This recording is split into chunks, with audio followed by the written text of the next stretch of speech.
acompaña esta tarde Alejandro Pérez Reyes, gerente de gestión de activos de Credicorp Capital, esta entidad del grupo Credicorp relativamente nueva, pero que está acelerando, yendo a pasos acelerados, mejor dicho, en su promoción, sobre todo de este mercado integrado latinoamericano, que es un esfuerzo con Colombia y Chile justamente para tratar de que nuestros mercados de capitales después se potencien, logren captar mayor cantidad de inversiones y beneficiarnos entre nosotros. ¿Cómo estás, Alejandro? Un gusto tenerte con nosotros. Muchas gracias. Gracias por acompañarnos. Cuéntanos cómo va el MILA. ¿Qué retos ya tiene, creo que un par de años, si no me equivoco, un par de años? ¿Cómo ha funcionado? ¿Qué cosas habría que modificar a nivel digamos, por un lado la parte regulatoria, que es siempre importante, sí, claro, y por otro lado en cuanto a la promoción de la participación de los propios actores? Sí, claro. Porque finalmente los mercados viven por quienes le dan vida, no por los estados que lo regulan. Sí, ciertamente. Mira, yo creo que el MILA habría que definirlo en dos partes, ¿no? Uno como la integración económica y la otra como la plataforma de negociación entre las bolsas, digamos. Yo creo que la integración económica va bastante bien, en el sentido que se ve cada vez más empresas de los tres países invirtiendo en los otros, exactamente. Incluso las emisiones de deuda que hacen hoy día una empresa peruana, por ejemplo, entre los principales demandantes se encuentran fondos de pensiones colombianos, chilenos, etcétera, en la región y viceversa, ¿no? Las peruanas comprando emisiones de otros lados. Entonces, por ahí va bastante bien.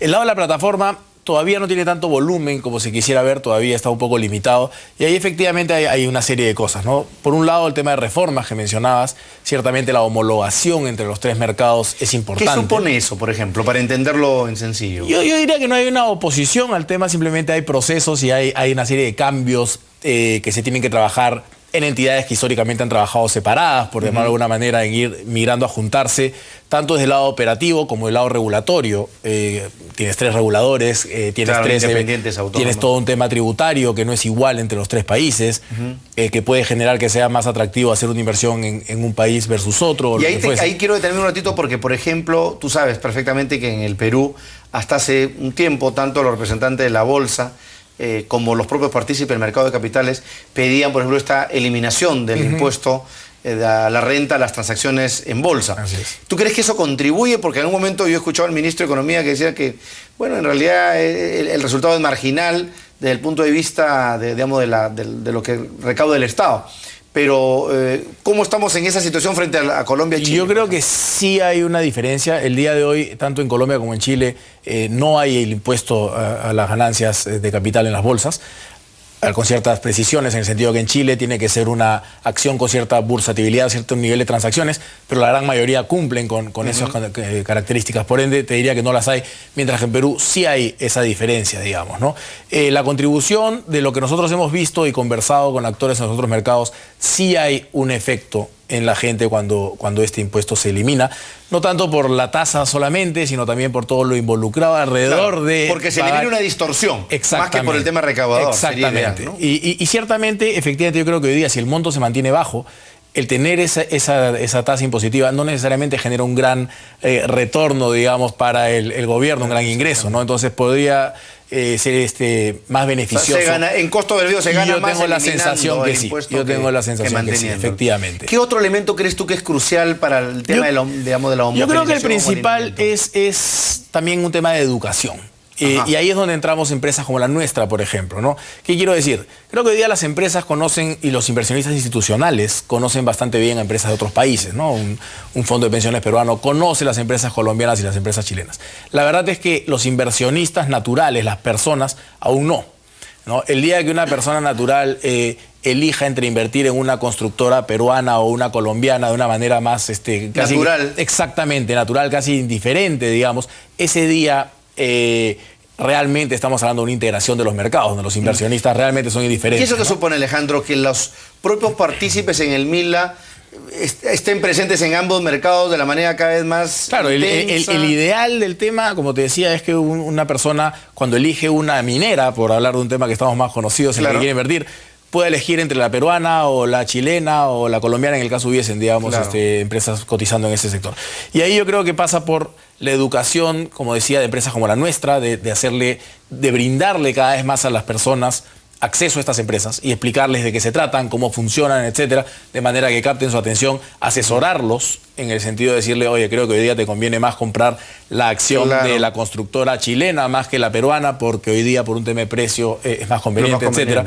Claro, y en mi lado, digamos, que es el lado más de gestionar activos por terceros, donde nosotros somos los que tomamos la decisión, por el lado de brindar cada vez más oportunidades a los inversionistas a que inviertan a través de productos que invierten en todos los países, en vez de necesariamente solamente en Ahora que estamos en pleno debate sobre el tema de las AFPs, ¿cómo se han comportado las AFPs frente al tema del MILA?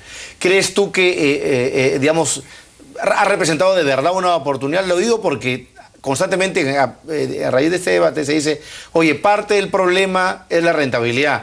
Y si pues en el Perú las oportunidades de inversión cada vez son más limitadas, sea por el tamaño de mercado, sea por un tema regulatorio, pues se supone que el MILA es una ventana, ¿no es cierto? Sí. Entonces, ¿cómo evalúan ustedes? Mira, las AFPs han invertido bastante en el MILA, en el sentido que tienen muchas inversiones directas en empresas, ya sea por el lado de acciones o por el lado de renta fija, ¿no? Bonos, por ejemplo.